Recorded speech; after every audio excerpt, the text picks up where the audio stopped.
రాష్ట్రంలో నెలకొన్న LPG gas సిలిండర్ల కొరతను నిరసిస్తూ బీఆర్ఎస్ పార్టీ ఇవాళ అసెంబ్లీ సమీపంలోని గన్ పార్క్ వద్ద భారీ నిరసన చేపట్టింది.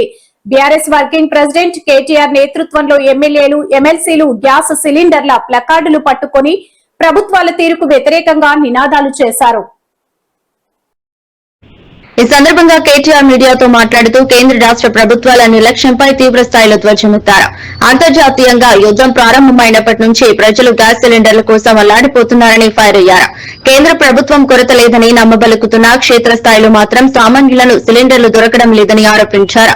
కేంద్ర ప్రభుత్వం ఎల్పీజీ కొరత లేదంటుందని, రాష్ట్ర ప్రభుత్వం పెట్రోలియం శాఖ తమ చేతుల్లో లేదని తప్పించుకుంటోందని కేటీఆర్ అన్నారు. వీరిద్దరు తీరు చూస్తుంటే ఆంబూతుల కోట్లాటలో లేకదూడలు బలైనట్లుగా సామాన్య ప్రజల పరిస్థితి తయారైందని విమర్శించారు.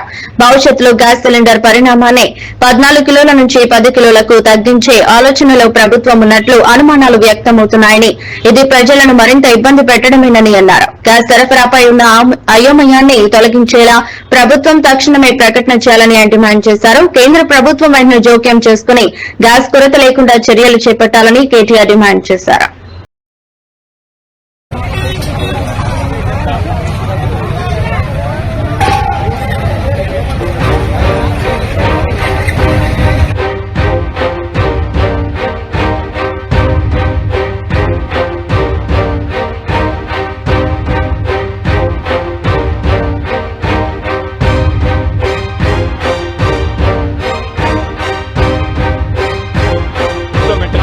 రాష్ట్ర ప్రభుత్వాలు ఒక వివరణ ఇచ్చి మరి కేంద్రంలో రాష్ట్రంలో కొరత లేకుండా చూడాలని, వెంటనే ఈ విషయంలో ఒక సకారాత్మకమైన వైఖరి ప్రకటించాలని చెప్పి రాష్ట్ర ప్రభుత్వాన్ని డిమాండ్ చేస్తున్నాం.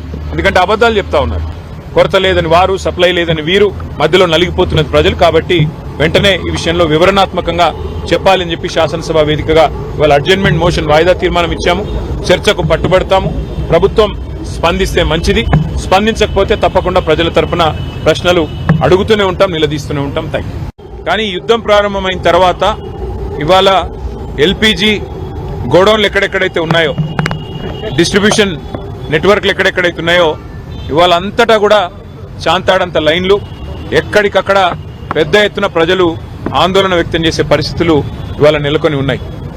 ఒకవైపు కేంద్ర ప్రభుత్వమేమో పార్లమెంట్లో అడిగినా, పార్లమెంట్లో మాట్లాడినా, బయట మాట్లాడినా ఏ కొరత లేదు, మేము చూసుకుంటున్నాము, మేము మేనేజ్ చేస్తాము అని వారు చెప్తా ఉన్నారు, నమ్మబలుకుతా ఉన్నారు.